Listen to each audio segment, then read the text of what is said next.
Banco Ciudad. Un banco que era el mejor en brindar ofrecimientos a sus clientes.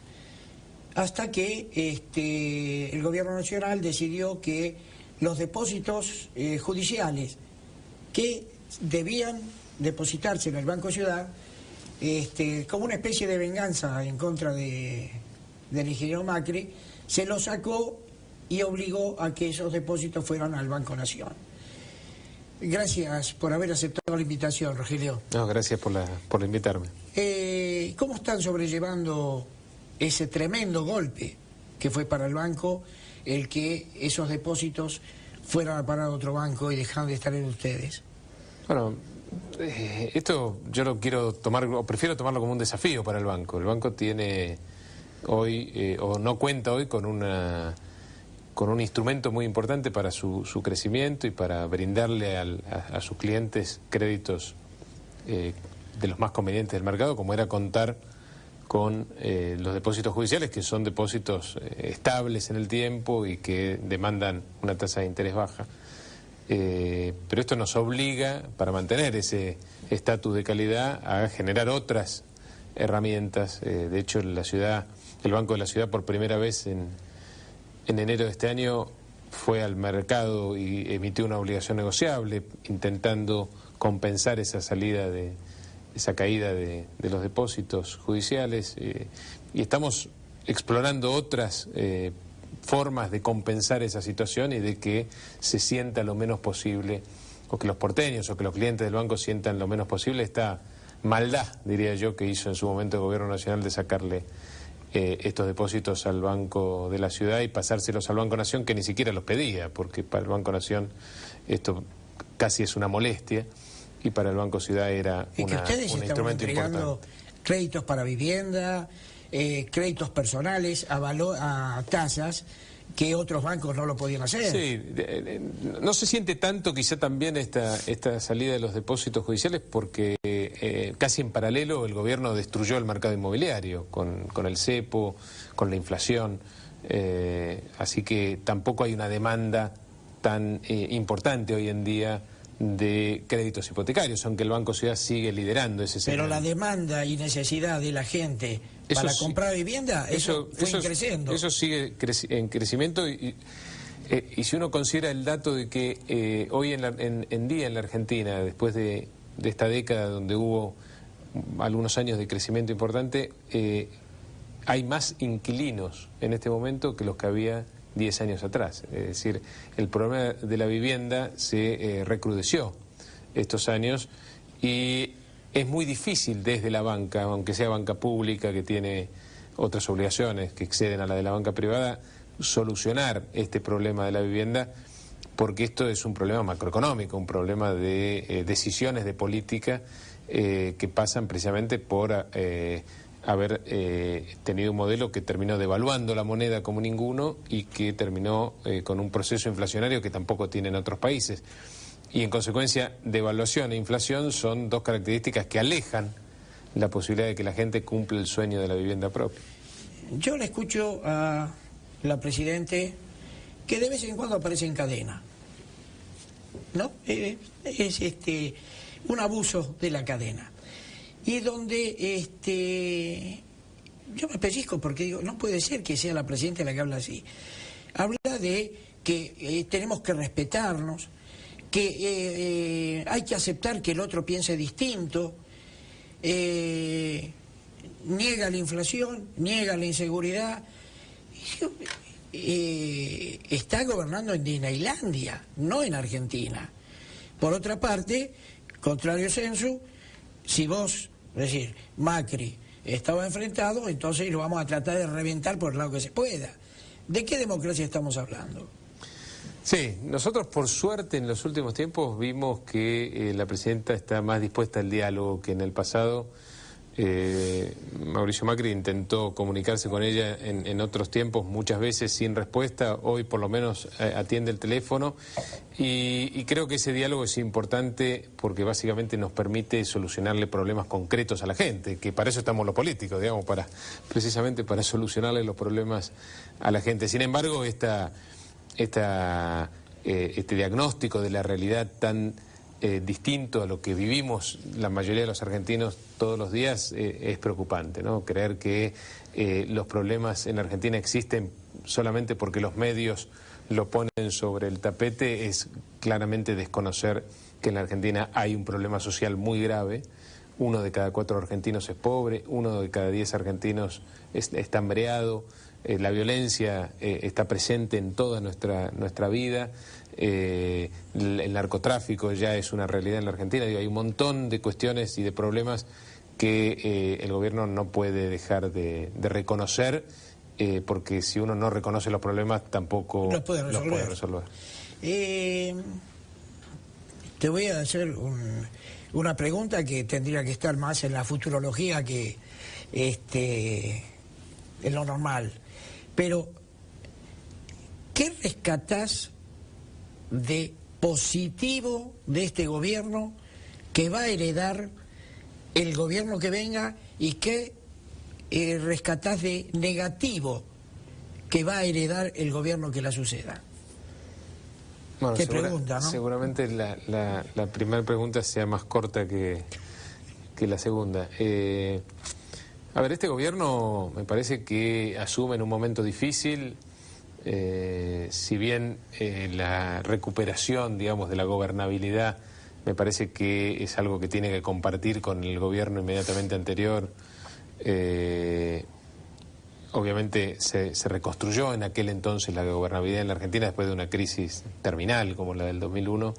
Me parece que algunas cosas se hicieron por el lado de los derechos humanos, aunque siempre de manera parcial.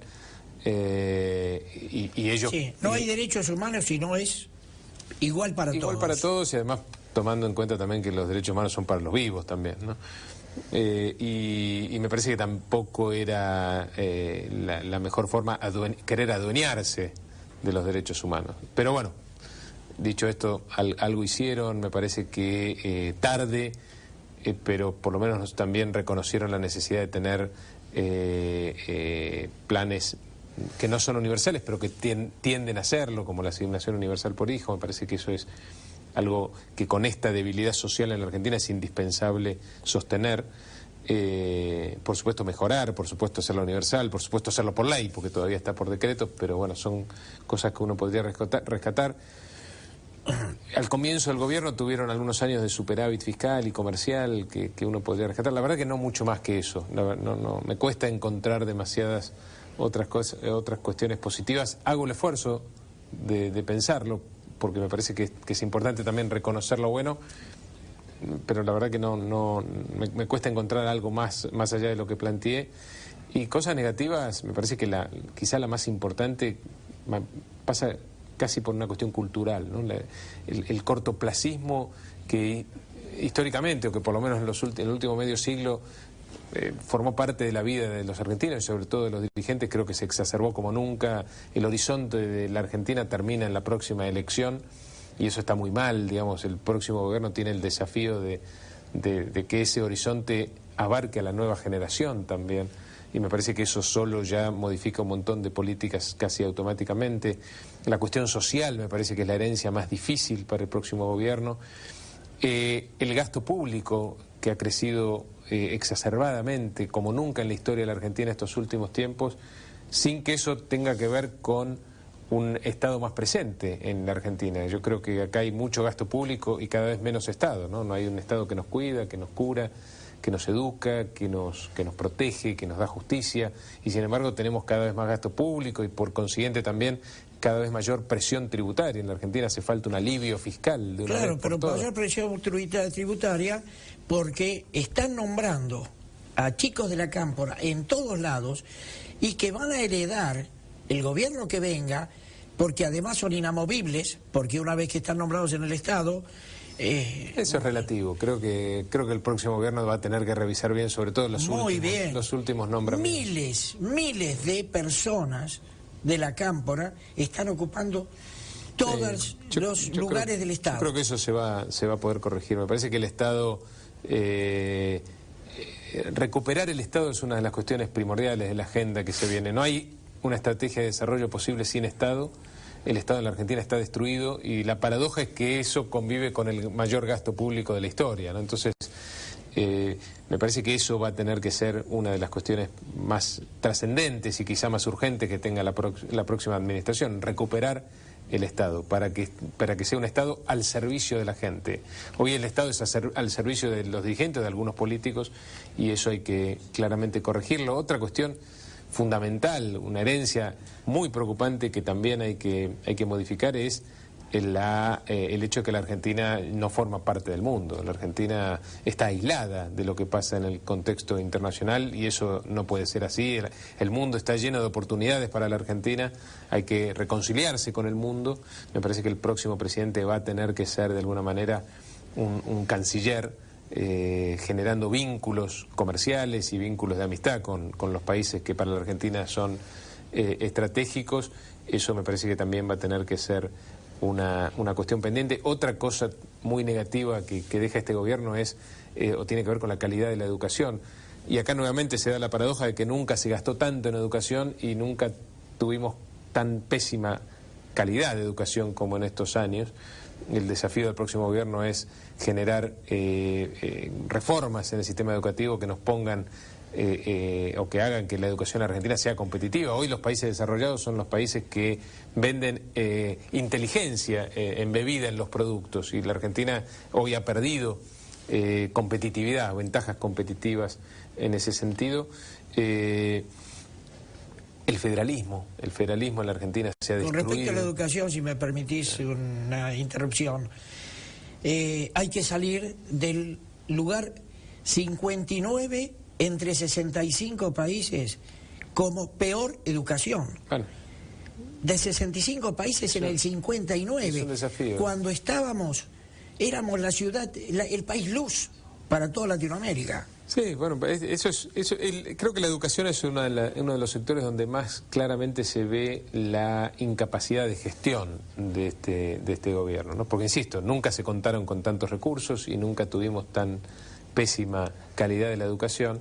Entre otras cosas, porque no se puede medir la educación en la Argentina. Digamos, los gremios impiden, con la connivencia del gobierno nacional, la posibilidad de que midamos qué tal estamos en la educación. Y lo que no se mide no se cambia. Así que el primer desafío, cosa que estamos intentando hacer desde la Ciudad de Buenos Aires, es poder medir cómo estamos en educación. Hay que, con mucha crudeza y mucha humildad, medir y aceptar el retroceso que ha tenido la Argentina en materia educativa para poder cambiarlo. La Argentina ha sido o ha tenido ventajas competitivas en el pasado por su capital humano, por sus recursos humanos, y eso hay que recuperarlo y para eso hace falta decisión política que hasta ahora este gobierno no ha mostrado. A mí me parece una decisión brillante la del ingeniero Macri de permitir que miles de chicos que abandonaron la escuela vuelvan a través de educación a distancia. Bueno, eso es un desafío fundamental. La Ciudad de Buenos Aires, lamentablemente, es la única jurisdicción en la Argentina de los últimos años en la cual la matrícula de la escuela pública ha crecido. En el resto de las jurisdicciones del país se ha reducido la matrícula de la escuela pública, básicamente porque los pobres no pueden darse el lujo de mandar a los chicos a un colegio público que no abre sus puertas, a un colegio público que no les da respuestas en la educación. Yo creo que lamentablemente el único caso de las 24 jurisdicciones de la Argentina en donde ha podido crecer la matrícula pública ha sido en la Ciudad de Buenos Aires, y eso tiene que ver con que siempre hemos empezado las clases en tiempo y forma, con que tenemos inglés desde el primer grado, con que tenemos computadoras desde el primer grado, con que intentamos mejorar, además de la situación de los docentes, la calidad de la educación. La gente lo percibe, no solo los porteños, sino la gente que vive sobre todo también en el Gran Buenos Aires y que manda a sus chicos al colegio en la capital. Pero eso, que es una buena noticia para la capital federal o la Ciudad de Buenos Aires, es una pésima noticia para el país. La matrícula de la escuela pública debería crecer en todos lados. Para eso hay que, insisto, tener la decisión política de que eso ocurra. La Argentina tiene muchos desafíos por delante. Tiene el desafío, como decíamos al principio, de volver a encarar un proceso de desarrollo que no lo tenemos en la Argentina desde hace más de medio siglo, y para eso hace falta básicamente tres características de liderazgo. Primero, la visión. Hace falta un líder que tenga la visión de que la Argentina tiene un futuro promisorio y que para eso tiene que tener políticas de largo plazo, que abarquen, insisto, mucho más que a la próxima elección, a la próxima contienda electoral, sino que miren a la próxima generación. Tiene que tener un líder que tenga capacidad de armar equipos y capacidad de gestión. Se ha desvalorizado en los últimos tiempos, sobre todo, la importancia de la gestión, la importancia de los equipos de gobierno. Creo que la Argentina no tiene desde la década de 60, del gobierno de Frondizi, equipos de gestión como para llevar adelante un proceso o un proyecto de desarrollo. Y tiene que tener otra característica igual de trascendente, que es la audacia.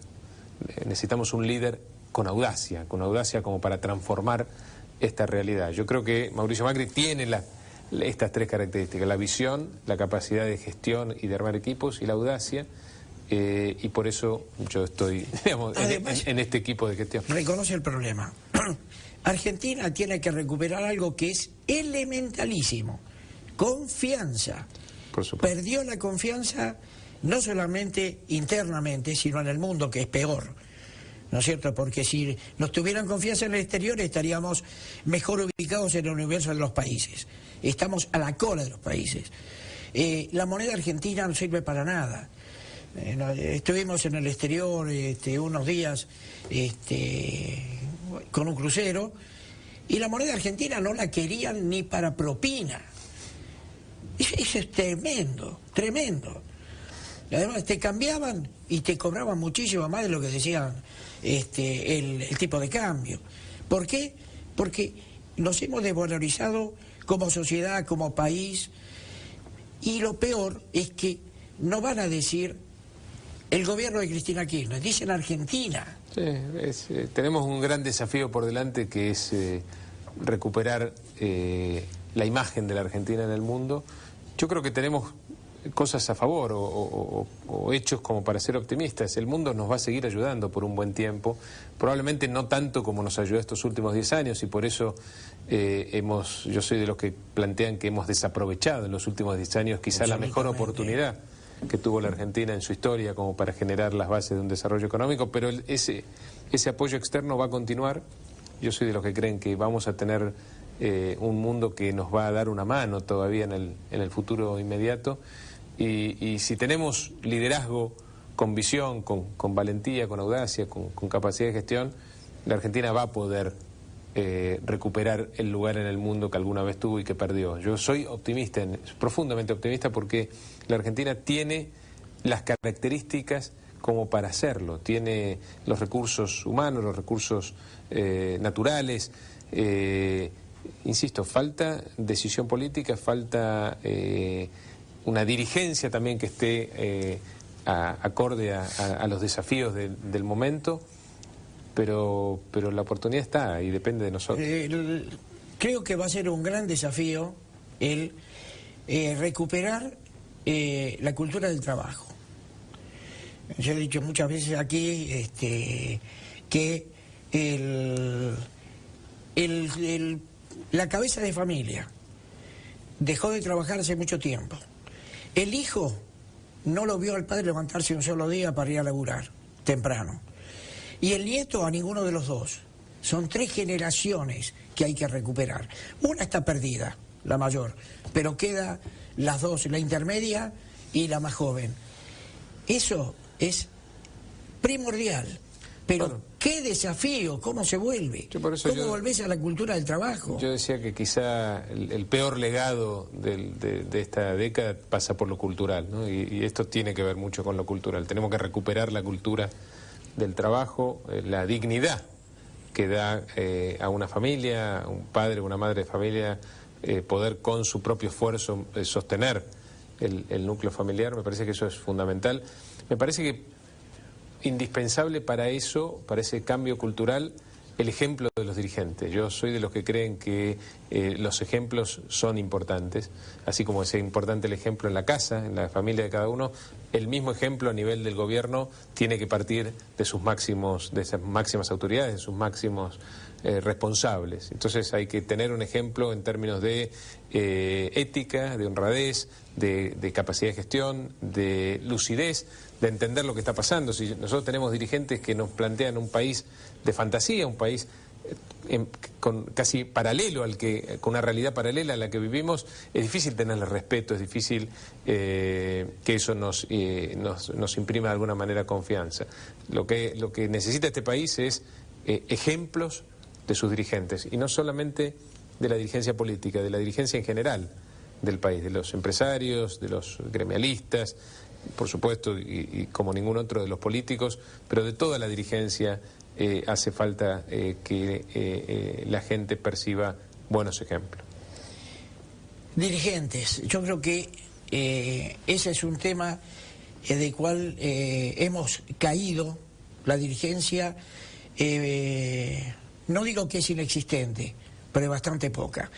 Y con el nivel de educación, de capacitación que tenemos, este país está destinado a ser gobernado y dirigido por gente mediocre, porque el nivel de dirigencia es muy pobre. Nosotros necesitamos gente lúcida que piense cómo sacarnos, pero gente lúcida que acompañe. Me quedé en 3 veces, nombraste la palabra o mencionaste la palabra desarrollo, y nosotros hablamos siempre de crecimiento y no de desarrollo. ¿Por qué no nos ilustras un poco cuál es la diferencia entre crecimiento y desarrollo? Bueno, básicamente el crecimiento es algo que... Digo esto porque tu abuelo era un hombre desarrollista, ¿no es cierto? ¿Y qué es desarrollista? Bueno, como decía, uno puede crecer hasta sin quererlo, ¿no? Creo que este gobierno ha tenido años de crecimiento, a pesar muchas veces de sus políticas, porque básicamente esta ha sido una década con mucha bonanza como para los países de la región, básicamente porque el precio de los productos que la región vende han subido muchísimo de precio en relación a los precios de los productos que esta región compra, y eso le ha dado muchísimas ventajas que algunos países han sabido aprovechar mejor que otros. La Argentina claramente no lo pudo o no lo supo aprovechar, pero el crecimiento no implica un proyecto de país. El desarrollo es básicamente eso, un proyecto de país de largo plazo, un proyecto que tienda a que ese crecimiento sea sostenido en el tiempo, a que ese crecimiento tenga un impacto positivo desde el punto de vista social, a que ese crecimiento termine de aprovechar las ventajas competitivas y comparativas de la nación. Implica un Estado que lidere ese proyecto de desarrollo con inclusión social y con sustentabilidad ambiental que hay que encarar, y un proceso de desarrollo o un país desarrollado como consecuencia de ese proyecto es un país básicamente en donde vamos a poder vivir mejor, donde vamos a poder pagar y cobrar mejores salarios, donde vamos a tener menos violencia, donde seguramente vamos a tener vamos a recuperar la posibilidad de tener un Estado que nos cuide, nos eduque, nos cure y de alguna manera imparta justicia, que es lo que en la Argentina hace tanta falta.